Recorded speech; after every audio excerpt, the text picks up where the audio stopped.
እኔ ከልጅነቴ እስከ ምናልባት 9 ዓመቴ ጀምሮ ማለት እችላለሁ እንደም ቁጥር ባስቀምጠው ከዛ ጊዜ ጀምሮ እኔ በቃ አብራሪ መሆን ነው የምፈልገው። እሱም ደግሞ እናቴ በአጋጣሚ አየር መንገድ ነበር የምትሰራው ለ35 ዓመት ምናምን ሰርታውን ጡረታ ወጣለች። እኔ ተተኪ ሆኜ ነው የመጣሁት። ስለዚህ ሰው በልጅነቴ ጀምሮ ሌላም ሀገር ምናምን የመብረር እድል ነበረኝ። ስለዚህ መጀመሪያ ጊዜ አውሮፕላን ውስጥ በገባው ጊዜ ጀምሮ ነው በቃ ፓይለት መሆን እፈልጋለሁ የሚለው ስሜት ውስጥ ያደረው። ከዛም በኋላ ያው በቃ መከታተል ነው። ባደኩ ቁጥር እድሜ በጨመረ ቁጥር በቃ መች ነው መግባት የምችለው እድሜው ቁመቱ ምናምኑ አስባለሁ። በቃ ሁሉ ጊዜ ሀሳብ አድርጌ የተነሳው መጨረሻው ጎል ፓይለት ለመሆን ነው።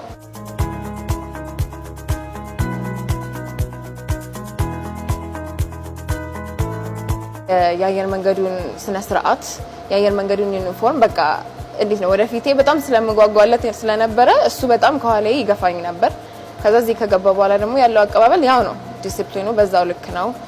ስነ ስርዓቱ ዩኒፎርማችን ያው እንደምናየው ሲሙሌተራችን እንዴት ነው አዲስ በሚባል መልኩ ወይ በጣም ሌተስት የሆነ ቴክኖሎጂ ነው ያለው። ስራውን የሰሩ ሰዎች ነው የሚያስተምሩን እንጂ ያው ኮሚኒኬሽን እንደዚህ መሆን አለበት ያለበትም ሳይሆን ራሳቸው ስለሚያውቁት ስራውን የሚያውቅ ሰው ነው የሚያስተምረን። በረራም እንደዚሁ የሚበሩ ሰዎች ነው የሚያስተምሩን። ሲሙሌተርም ስንጀምር ከመጀመሪያው ያው ከሃ ነው እዚህ መተን የምንማረው። እዚህ ስንመጣ ያው ከዩኒቨርሲቲ ወተን የመጣ ነው። ያው ከዩኒቨርሲቲ ድረስም እኔ በኢንጂነሪንግ ነው የተመረኩት which is more effort የሚያስፈልግ ኮርስ ነው እሱም በራሱ። እዚህም ከገባን በኋላ በጣም በስራው ላይ በልምድ በትምህርት በክህሎቱም በጣም ጎበዝ የሆኑ አስተማሪዎቻችን ኢንስትራክተሮቻችን ናቸውና አንድ ክላስ ውስጥ 12 14 ሆነን ነው የምንማረውና ለሁሉም ተማሪ በደስ በሚል ሁሉም በሚገባ መንገድ ነው የሚማረውና ይሄ ለኢንተርናሽናል ስታንዳርድ ደግሞ መሆን አለብን እኛ ተማሪዎች።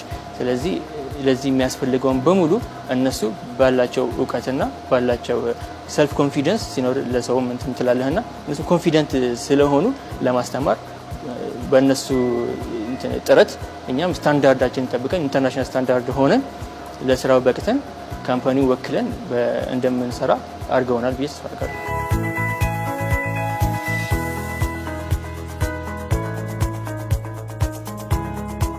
ትሬኒንጎቻችን ያው በተቻለ መጠን ከረንት በሆኑ አውሮፕላኖች ለማስተማር ያው ዘመኑ ባፈራቸው ቴክኖሎጂዎች ለመጠቀም እንሞክራለን።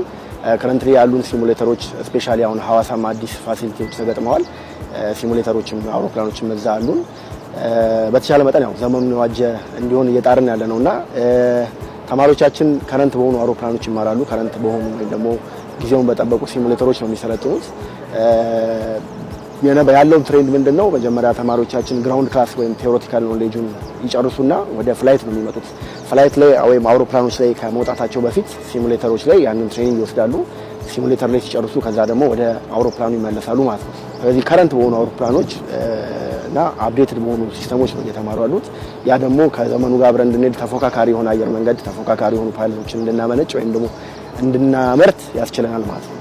በፓይለት በቴክኒሻን በበረራ መስተንግዶ በከስተመር ሰርቪስ ኤጀንት እና የባለሙያዎችን ሊደርሺፕ እና ካሪየር ዲቨሎፕመንት በሚባሉ ሙያዎች ለኢትዮጵያ አየር መንገድም ለተለያዩ የአፍሪካና የሚድል ኢስት የኤዥያ በአሜሪካም ላሉ ሰዎች እጅግ በጣም ብዙ ስልጠናዎችን ሰጥተናል። እንግዲህ ስልጠና ሲባል አንድ የተሰጥቶ የሚያበቃ ስልጠና አይደለም። የመጀመሪያ አቪዬሽን ኦር ቤዚክ ትሬኒንግ እንሰጣለን። በሱ ብቻ ቅድም ባልኳቸው ሙያዎች በፓይለት፣ በቴክኒሻን፣ በበረራ አስተናጋጅነት፣ በከስተመር ሰርቪስ ኤጀንትነት ብቻ ከ18000 በላይ ሰዎችን አሰልጥነናል።